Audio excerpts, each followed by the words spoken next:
much for joining us for this exciting panel. And are you guys ready for an epic night? Yes! All right. Tonight, we are just so excited to have these incredible trailblazers join us. And I mean, they are literally blazing the trail for all of us. For Hollywood, for our communities and the world, they are breaking records, stereotypes and ceilings, and so much more. So let's give a big round of applause for ADELE, Miranda, Paula, and CHEN. Tonight, we're talking about diversity and inclusion in Hollywood, and we're finally seeing a bit more diversity in movies and on TV, a few more of us on commercials, and for our Asian American communities, we are finally having our time, and you're seeing a lot more of us on screen. So Asian Americans are the fastest growing group in the nation, according to the census, and we're not just playing the stereotypes as we used to, and a lot of this started with a little movie that you might have heard of called Crazy Rich Asians. So welcome the writer of Crazy Rich Asians, ADELE. We're so excited to have you here. So ADELE, take us back to 2018. Feels like a lifetime ago, right guys? You had been writing for major TV shows for like 16 years. She started at such a young age. Did you have any idea how Crazy Rich Asians would break open the floodgates for Asian American representation on screen and take us through that journey, both pre and post Crazy Rich Asian landscape? And who knew about that Asians could sell reality? Well, first of all, everybody, thanks for being out here. It is cold tonight. It's the warmest night of the year, right? Good Lord, this is dedication. To show up to a panel on Asian representation.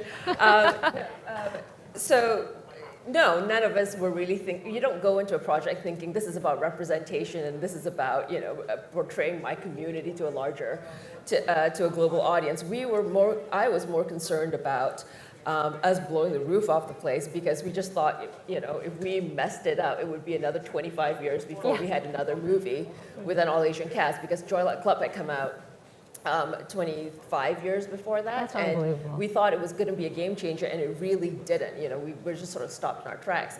And so the feeling was it wasn't just about telling an amazing story, that if somehow it didn't gain traction, that it was going to mess up the chances of other Asian creators being able to get a show on the air or being able to launch a movie. So, when everybody talked about like, oh, did you know, did you feel, did you, is this working or not? Yeah, that's thank you. Thank you. Okay. So yeah, when people were asking about, what our expectations were just like, don't shit the bed. Like, go out there and just I told her she amazing. She could curse. Sorry about that. I know it's a collegiate. Right on. It's okay, it's just let's us. get real about this.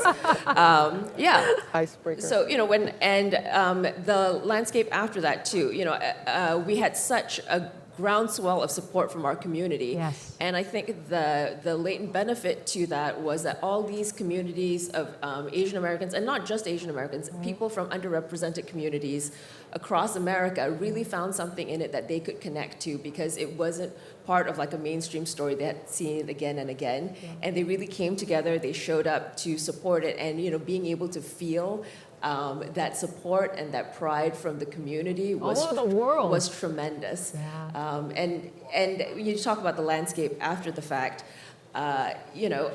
It's something growing up in Asia. Like I grew up with Hong Kong cinema and Japanese TV series, Korean TV series. Like I knew what it was like to see myself on screen in a way that a lot of Asian Americans didn't, and it felt like we were robbed of our birthright. And it was something that I knew to be true in my heart, but I think it took a larger movie, a larger movement for the studios to feel like, it's not just about having established A-listers. People really do care about different stories and fresh faces, and there's a cultural resonance to it. So I think that was helpful. $238.5 million, right? All right, I told you these ladies are trailblazers and breaking records, but our Asian American communities are still experiencing a lot of firsts. ADELE, as a Southeast Asian from Malaysia, take us to Disney's Raya and the Last Dragon, which was not only Disney Animation Studios' first movie inspired by Southeast Asia, but Kelly Marie Tran from Star Wars was also the first Southeast Asian actress to lead a film from the company ever. So how difficult was it to make sure that everything was accurately represented? And walk us through Disney, Raya. Well, that's like a little bit of background on that. I grew up in Malaysia. I grew up in Southeast Asia. And the very first movie I'd ever watched was Disney's Snow White. And it was transporting. And my grandmother was obsessed with all things Disney. She would paint things, and you know, all the kids I ran around with, we had, you know, Mickey Mouse and Donald Duck and all these things. But it always felt like it was another universe away, a universe that had nothing to do with us.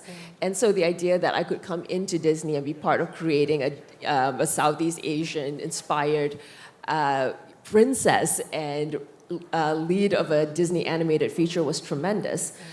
And I think, you know, there's a lot to be said about Raya, but I think the major takeaway, I hope, for kids watching it around the world is that, you know, it doesn't matter what you look like or where you come from, that your story and your face deserves to be celebrated, that you have a chance to put it out there and, you know, have it be, you know, just have it be enjoyed and relished by everybody.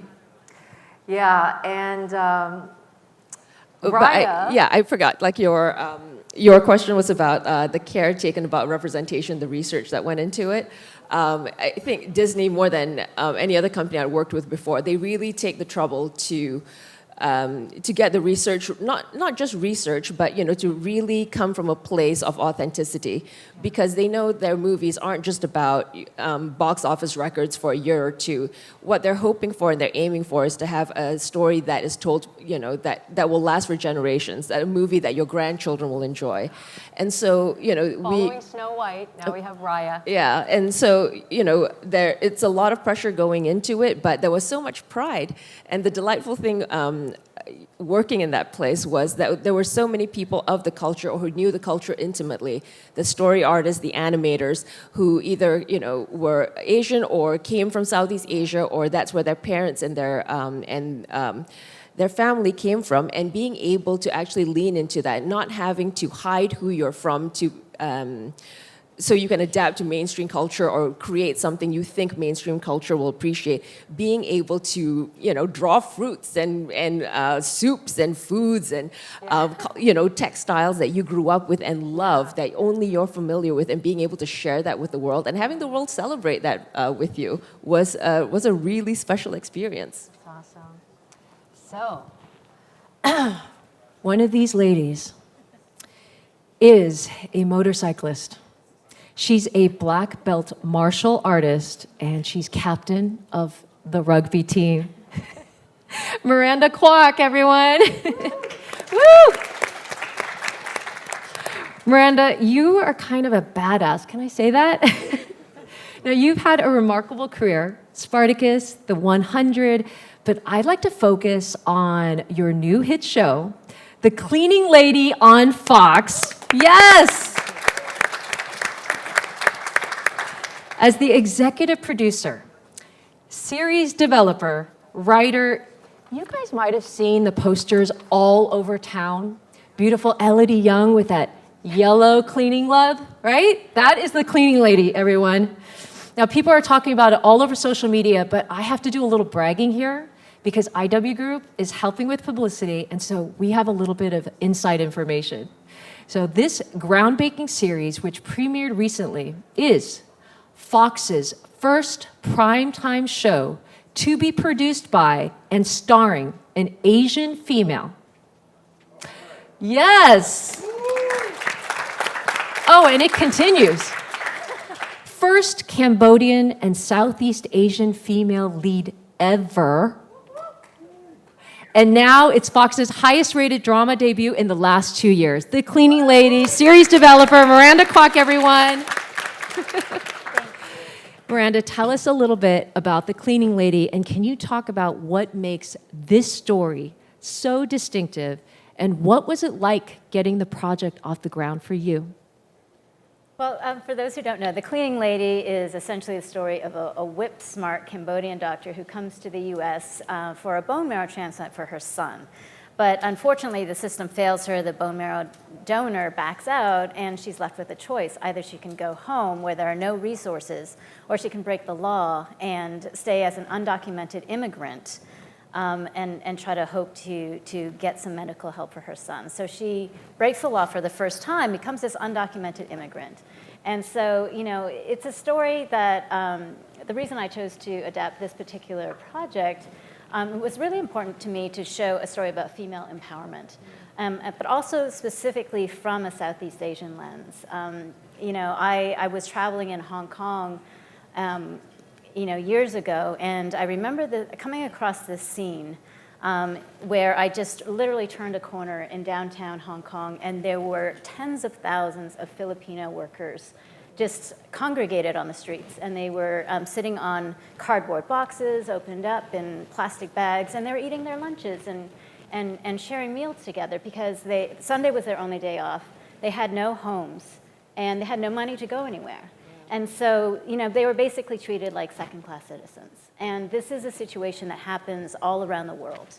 And in many, you know, different degrees. And so that's why, you know, when I saw the project for The Cleaning Lady, it was really important to me to tell that story from somebody who was Southeast Asian and really build an understanding for different communities that we haven't seen on television.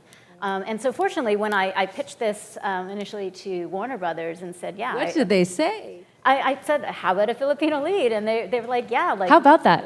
You know, they were actually, they completely embraced the idea. They said, you know, they said like, hey, go ahead, pitch a take. And so we developed the show for about 5 months before we took it out to Fox. And then again, Fox, they were the first pitch and they scooped it up right away. And I actually, of course, have ADELE and Crazy Rich Asians to thank for opening those doors. Because I did, you know, I have been developing, I've been writing and developing, you know, television for a while. And I did, you know, prior to that, like a few years before Crazy Rich Asians, I pitched a show with Michelle Yeoh attached to lead, Oliver Stone attached to direct. Michelle Yeoh and Oliver Stone? And it just got to script level because it was primarily about you know, an Asian family. Right. It was an incredible story, and you know, I think it wasn't quite the time. Right. And I was just going to say timing is so important. Timing is everything. And so this time when I pitched an Asian lead, they said, yeah, bring it on. All doors were open. So, thank you, ADELE. So yeah, the development process was great, and we were actually the first. So pre-pandemic, we were the first pilot picked up that year by Fox. And they actually said to us, we recognize that we will probably have to find 2 lesser-known talents to play Tony and Fiona, but we totally embrace the opportunity to put new voices and new faces at the forefront of a show. So fortunately, both the network and the studio embraced the idea and supported it and really wanted that authentic voice all the way through. You know, it is really a story about immigrants on many different levels and immigrants from many different places. And that was, you know, really important to me to really build understanding. You know, I feel like this show is really a celebration of humanity. You know, it's a story about an undocumented immigrant who, you know, is able to face all these struggles and you know, somehow surmount all these issues that she faces and find her voice and find her strength. Yeah.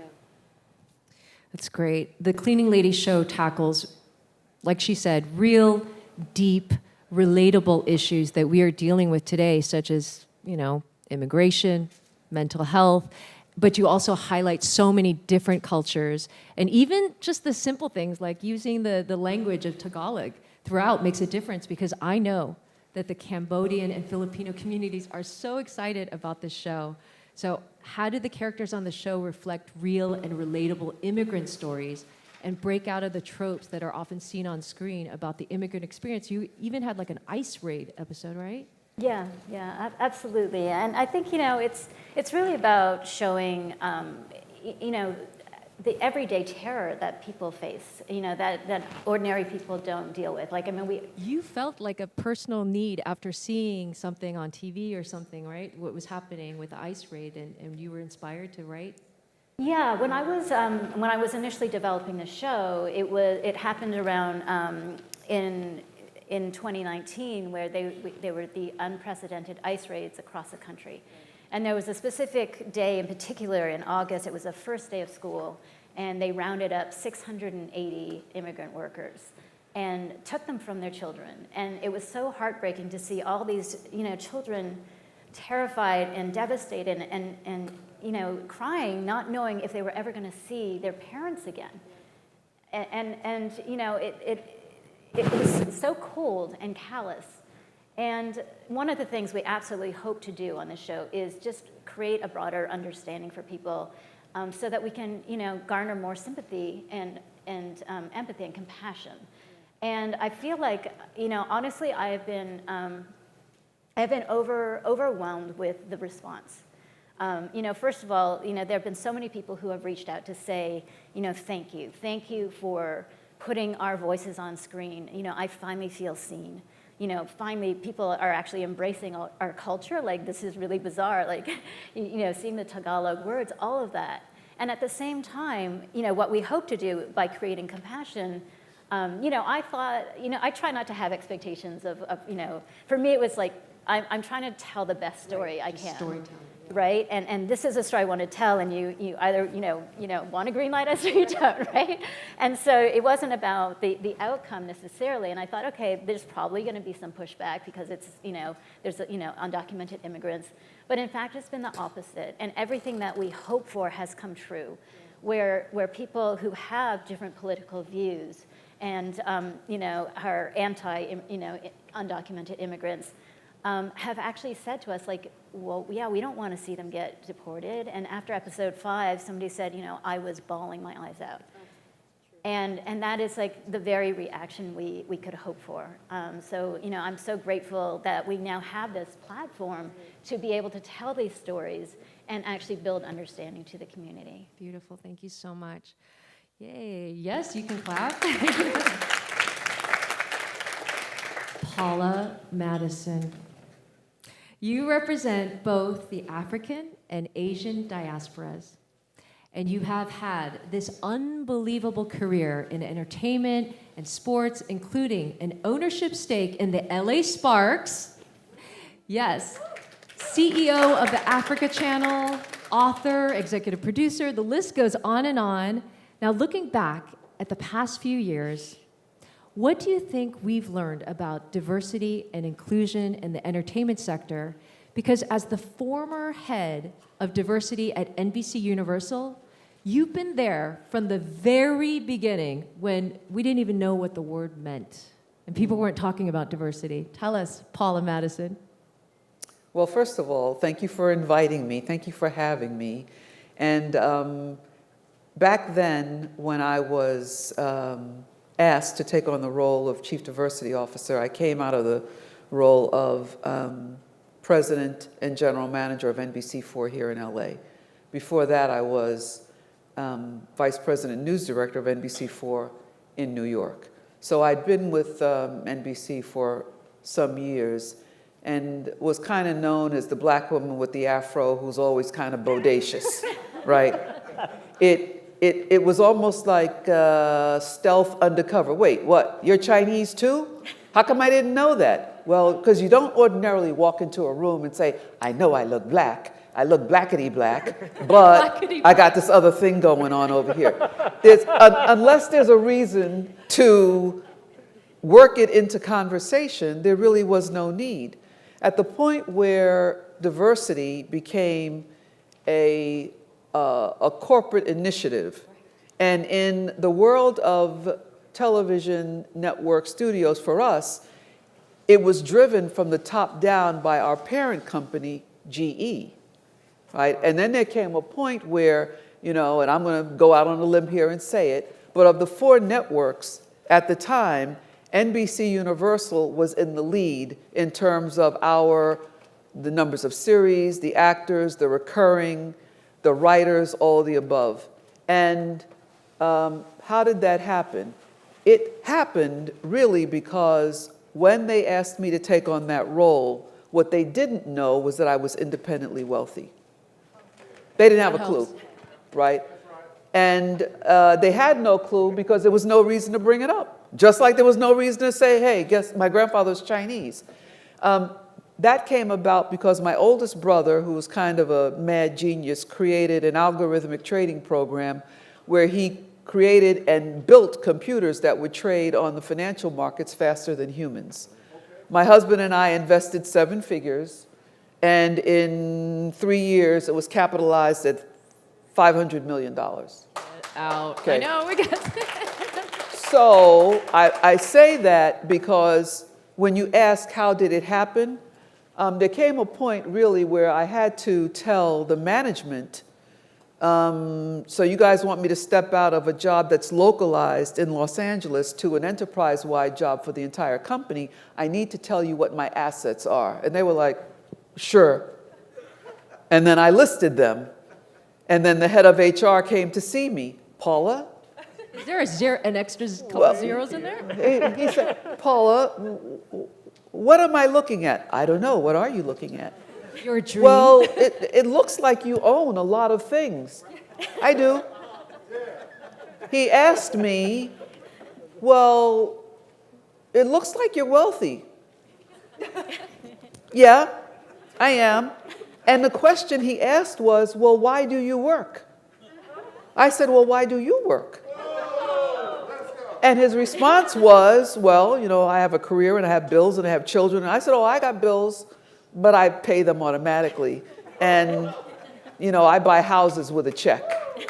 Ooh. And why did I say that? Because the expectation for a child whose parents immigrated from Jamaica and whose grandfather immigrated from China to Jamaica, right? My mother was born as what's called as an outside child, so her parents were not married. I grew up on welfare in New York, in Harlem. The expectation was that my life was going to end, right? But as the child of immigrants who came to this country believing that we could be like the Rockefellers and we could be like the Carnegies, my mother, Chinese Jamaican, was, you are going to be rich. And if you're not, I'm going to pull your tongue out of your head, right?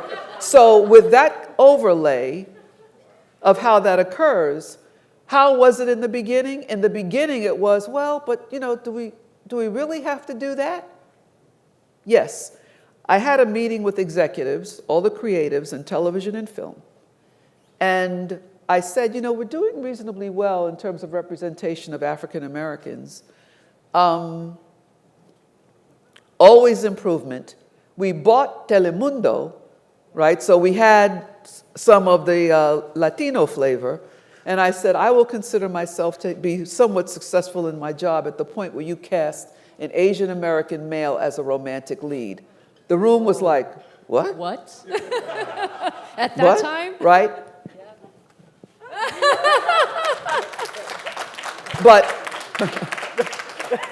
and a fine-looking young man, right? Yeah. But my point in this is that they couldn't understand how that could even come out of my mouth. And so I said, and everybody get ready, I said, my grandfather was Chinese in Jamaica, and he had 2 black women, so you know he knew how to do the do.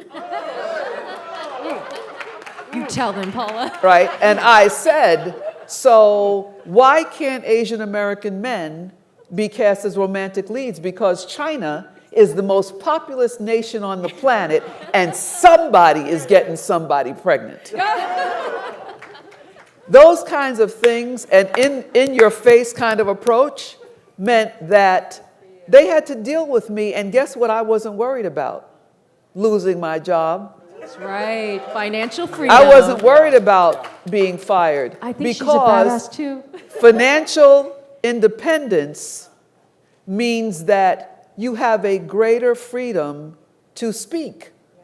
Now, in terms of my brethren and sisterin up here, historically in this country, when Asian Americans, Asian Pacific Americans are picked to be in these roles in networks and studios, they are frequently selected to be silent.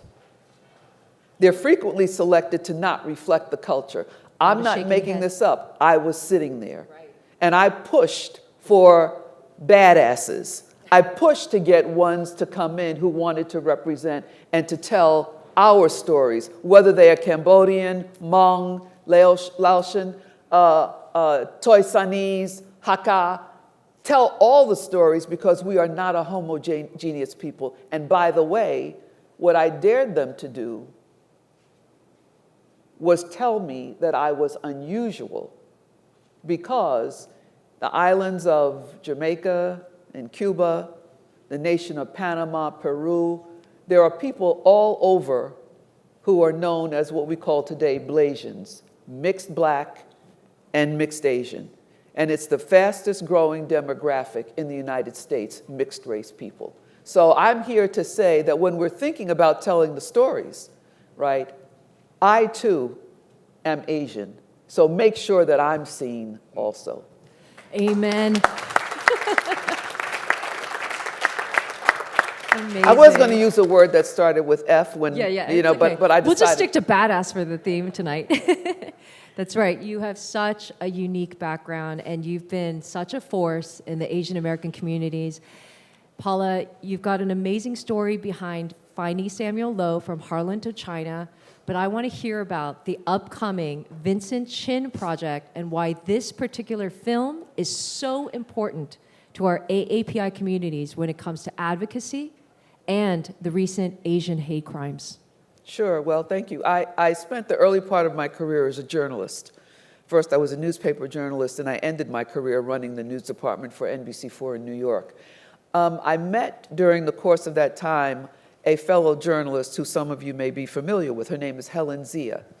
And Helen ended up being the executor of the Vincent and Lily CHEN estate.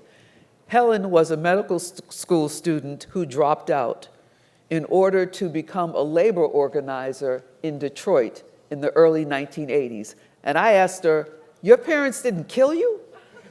And she was like, "No, they weren't happy, but it's what I wanted to do." While there, Helen was present in the aftermath of the murder of Vincent CHEN. 1982, a young Chinese-American man was celebrating his upcoming wedding the following weekend at a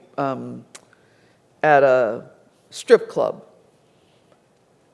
While sitting there, two white men who were auto workers began to call him names, racist terms, because they saw him as the personification of the Japanese automotive industry that had actually knocked the wind out of the US auto industry. Why? Because the cars were more economic in terms of operation and gas. So they started a fight with Vincent CHEN. Well, it didn't go well. They didn't beat Vincent CHEN, so all of them got thrown out. Within a matter of blocks, these men hunted Vincent CHEN down with a baseball bat and literally bashed his brains in, and some of his brains were on the sidewalk.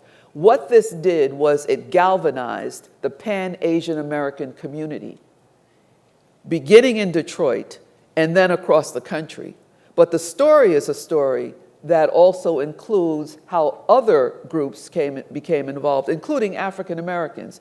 Jesse Jackson, for example, was running for president at the time. He stopped his campaign to go to Detroit to advocate on behalf of the civil rights of Asian Americans. Now, telling this story about Vincent CHEN for us is super important because what we don't want that point in history to be known as a Chinese American guy got killed and two white men never served a day in jail and his mother, brokenhearted, returned to China defeated. No, that's not the story. The story is that most of the civil rights organizations that represent people of the Asian diaspora in the United States galvanized with the murder and trial and the lack of punishment coming out of Vincent CHEN's murder. If there was ever a time to tell that story, It's now. it's now. If there was ever a time to demonstrate the truth, which is that there was a study that came out of Michigan in the past 2 years that said 67% of the attacks on Asians in the United States are committed by white males. Oh, how can that be when all we ever see on television are African Americans pushing down on train tracks or on the street elderly Asians? Most of those people are homeless, mentally ill, and overrepresented among the homeless and mentally ill are African Americans. On top of that, most of the white guys who have been shoving and pushing and saying names are slick enough to not have anybody around who has phones to take pictures. Having worked in the news business, what I will tell you is you see much of the same video over and over and over. It's called good pictures. Oh, we got good pictures. So while it may not necessarily pertain to this event, we got a good picture of somebody knocking down or pushing an Asian American, and it happens to be an African American. What I really, really, really want to do is make sure that in the storytelling, for example, when Malcolm X was murdered, was assassinated, right? Who cradled his head first? Yuri Kochiyama, a Japanese American woman who was an activist. There are stories that we just don't know. And the story of Vincent Chin has to not be a story about a Chinese American man who was killed by two white men, and then that's it. That's not it. Something good came out of it. So Helen Zia, Vic Bullock, Don Young, some of you may know Don from CAM, and Chloe Zhao. Yes, Chloe Zhao signed up to be a co-executive producer with us on this It's going to be amazing. project, and it's going to be amazing. And it's a limited TV series that we're developing with Participant Media. I can't wait. This is a good story. Make sure you keep an eye out for Vincent Chin Project because it's an important story to tell. Chen, you've been so patient over there. Damn, I gotta go after that? I know. After these three? Come on, you were warrior. That's right, warrior. Okay. Chen, it is so great to have you represent as an up-and-coming actor who already has made such a huge mark on such impactful projects, including Disney's Mulan and HBO Max's Warrior, which is produced by Bruce Lee's daughter, Shannon Lee. And I loved what I read in an article. Watching Tang in 2020 feels like we're getting to watch a shooting star just as it begins to ascend. It's pretty nice, Chen. Now, you've heard of some of these incredible trailblazers, hear of producers, their creators and writers, and how they've literally changed the way we are being seen on screen. So how has the recent rise of diversity and representation in Hollywood affected you as an Asian American actor? And are you seeing more roles and auditions, and are they more authentically portrayed?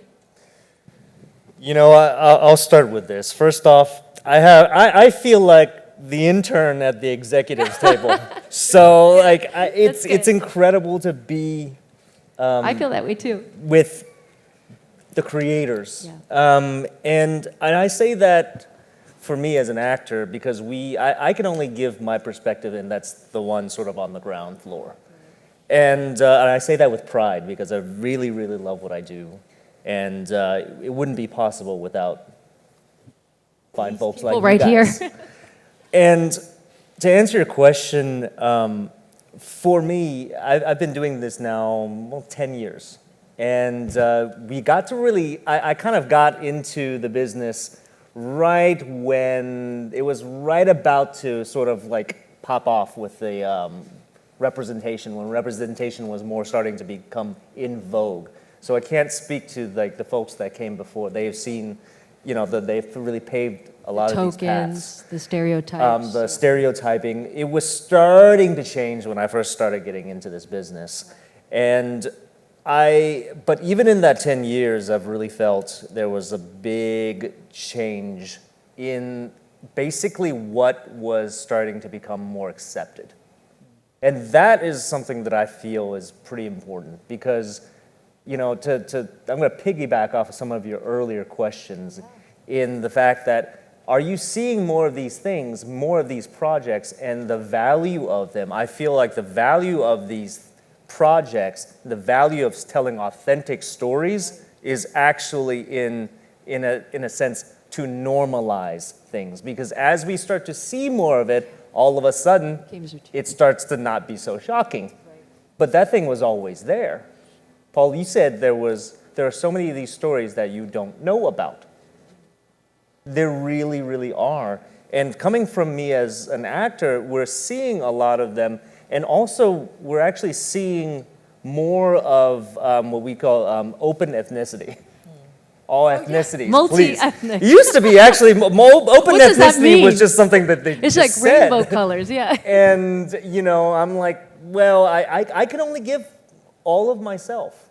And as an interpretive artist, all we can actually do is sort of give our authentic selves inside this role, and that's it. But it has to come from the other side too. Is that accepted?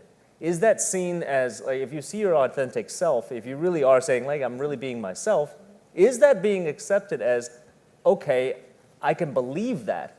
But if it's not being believed from their side or from the audience's side, because they just don't see a lot of it, well, we're shit out of luck, you know? We're not in control here. All we can do is just be ourselves inside this role. Yeah.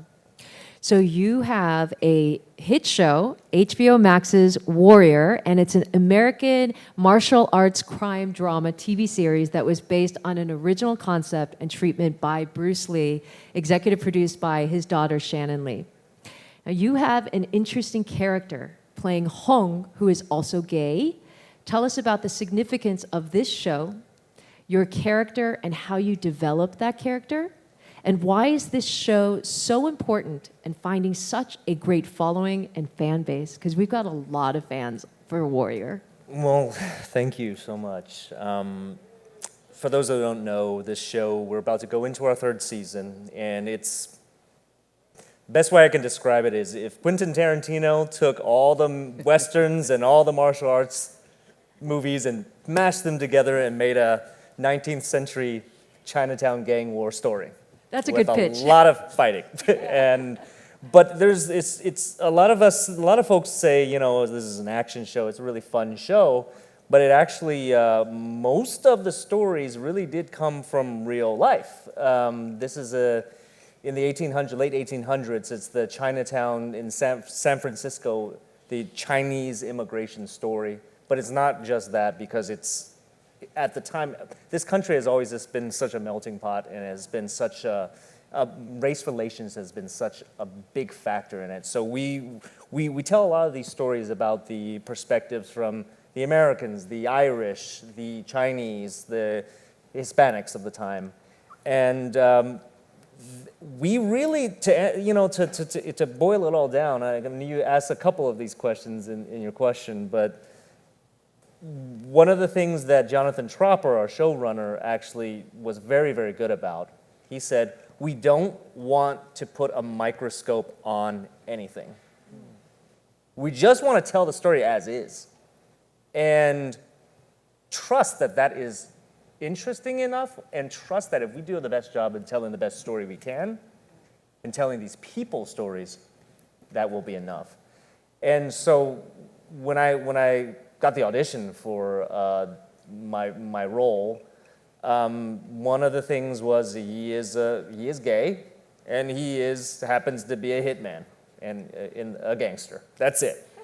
And that was really that was a jumping off point for me in creating it, because this was in the 19th century, and coming from my background, I grew up in China. We know about our history. That was the end of the Qing dynasty. Wonder what kind of life that must have been, you know, because we're more than our sexuality, but we are actually that who we are is so tied to who we believe we are, and who we feel that is who we actually authentically are, but if we can't show that, what would that do? And that's where my imagination sort of popped off and took This is over. why you're such a good actor, because you're so authentic. So now, guys, it is time for an open conversation with these lovely panelists. Talk amongst yourselves. The recent Nielsen report, Being Seen on Screen, states that South and Southeast Asians, like that's Cambodia, Philippines, Vietnam, Thailand, representation remain far below parity compared to East Asian. That is Korea, Japan, and China. Share of screen. So we still have a long way to go in telling all our stories. But groundbreaking shows like The Cleaning Lady are helping to break down these barriers. So how important is it for us as Asian Americans to be seen on screen? And now as Asian Americans are in more leading roles and we're being more authentically portrayed, how does that impact our culture and our community as a whole? And how does it shape our perceptions and creating change and even social change? Ladies and Chen? How does representation impact our culture and our community as a whole?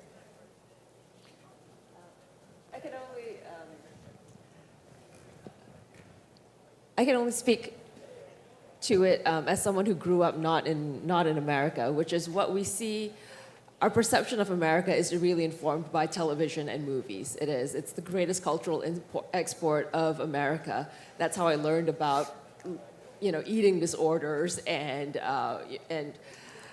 discrimination was really through an episode of 90210. Having that representation there, it is taking down barriers, and it is removing this sense of otherness that we have. The Chinese and the Asians and the Southeast Asians who've been in this country for generations and sometimes been here for hundreds of years are still perceived as others because we are not represented.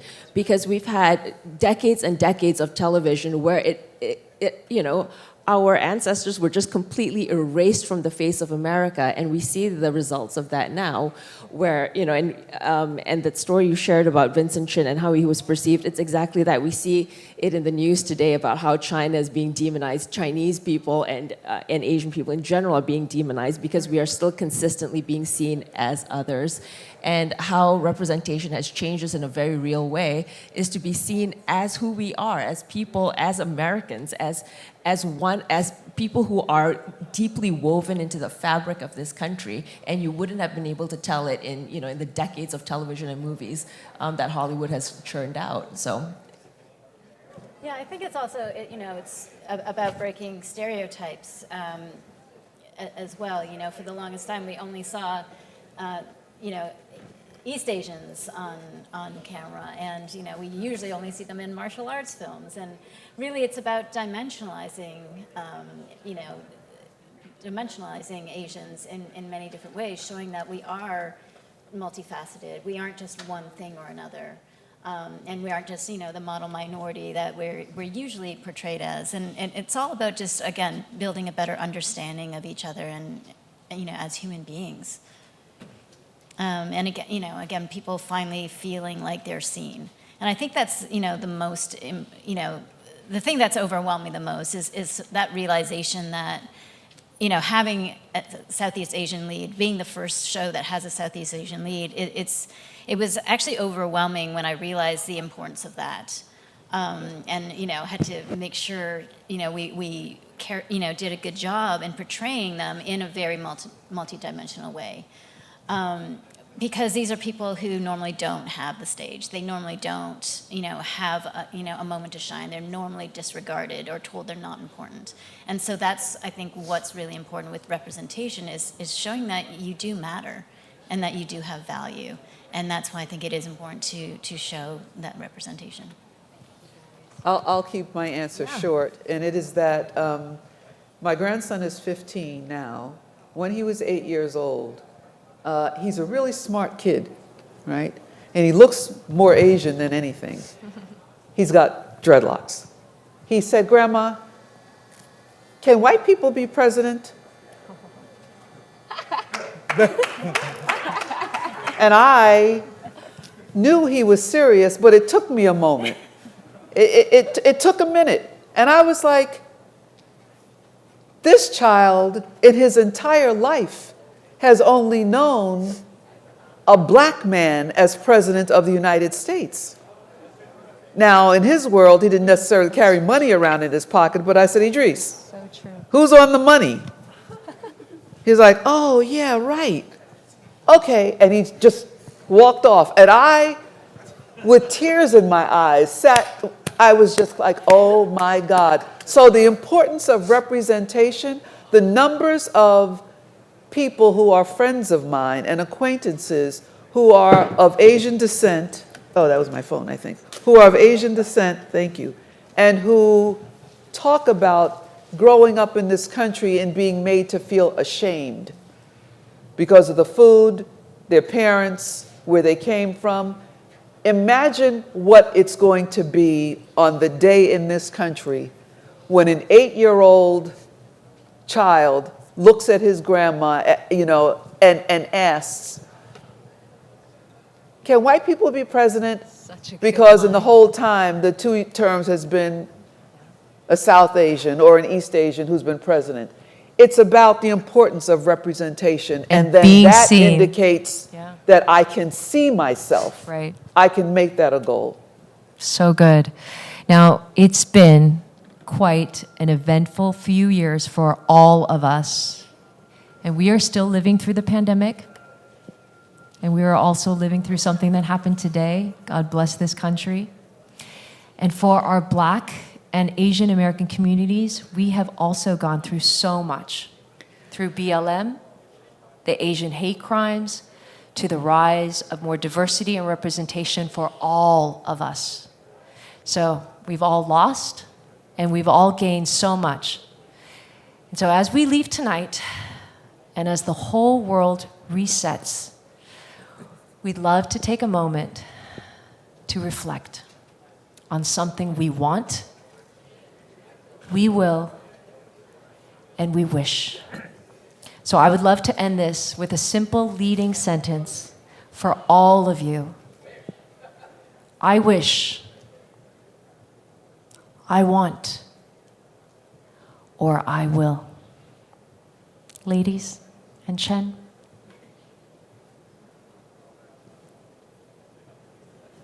I'll start.